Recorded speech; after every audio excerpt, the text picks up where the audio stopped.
안녕하세요. 오늘은 6월 8일 목요일입니다. 죄를 깨닫게 하는 율법.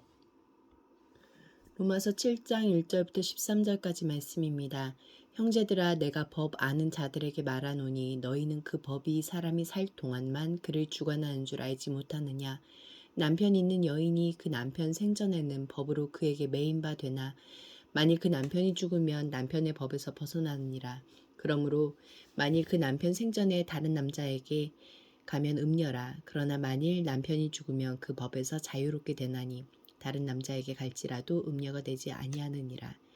그러므로 내 형제들아, 너희도 그리스도의 몸으로 말미암아 율법에 대하여 죽임을 당하였으니 이는 다른 이 곧 죽은 자 가운데서 살아나신 이에게 가서 우리가 하나님을 위하여 열매를 맺게 하려 함이라.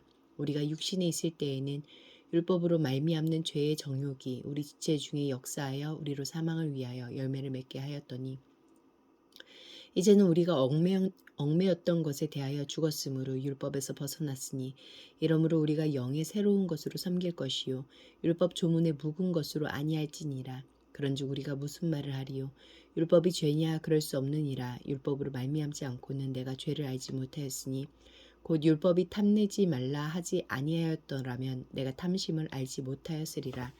그러나 죄가 기회를 타서 계명으로 말미암아 내 속에서 온갖 탐심을 이루었나니 이는 율법이 없으면 죄가 죽은 것임이라. 전에 율법을 깨닫지 못했을 때에는 내가 살았더니 계명이 이름에 죄는 살아나고 나는 죽었도다. 생명에 이르게 할 그 계명이 내게 대하여 도리어 사망에 이르게 하는 것이 되었도다. 죄가 기회를 타서 계명으로 말미암아 나를 속이고 그것으로 나를 죽였는지라. 이로 보건대 율법은 거룩하고 계명도 거룩하고 의로우며 선하도다.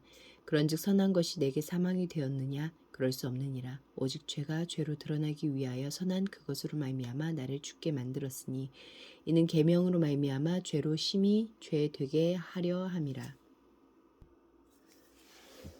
1절부터 3절까지 말씀에서 나에게 주신 교훈은 무엇입니까? 죄의 권세는 누구든 자신에게 복종하는 자를 노예로 삼습니다. 그 죄가 율법을 사용하여 우리를 묶어놓고 있습니다. 그런데 죄가 율법을 이용하여 노예로 삼는 것은 사람이 살 동안에만 할 수 있습니다. 그리스도인은 누구입니까? 죄에 대해 죽은 사람들입니다. 예수께서 죄값을 대신 치러주셨으니 더는 죄의 말을 듣지 않아도 되는 존재들입니다.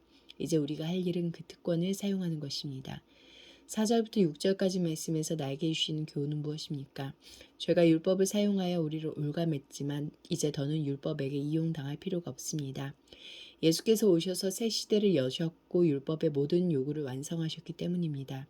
옛시대 법인 율법은 그 자체로 폐지되고 새 시대에 맞게 그 본래의 취지를 이루기 위해 완성되었습니다. 그것은 예수님을 믿는 우리 안에 성령께서 임재하실 때만 가능합니다.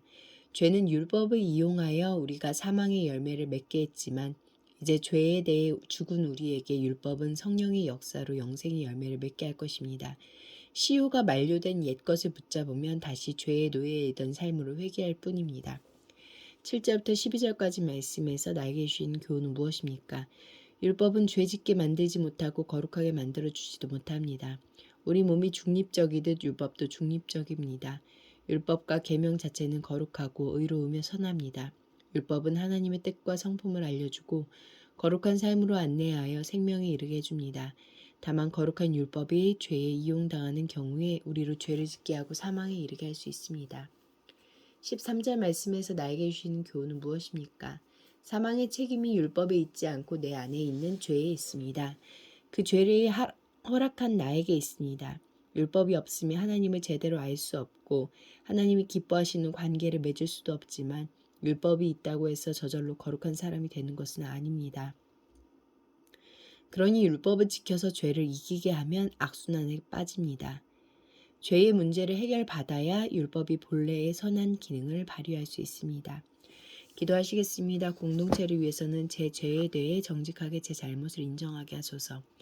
열방을 위해서는 한국교회가 2024년 로잔 대회를 차질 없이 준비해 나가고 복음주의 리더들이 제기한 핵심 과제를 잘 담아내어 전 세계 기독교가 일치와 협력을 이루어가는 토대를 마련하도록 함께 기도하시겠습니다.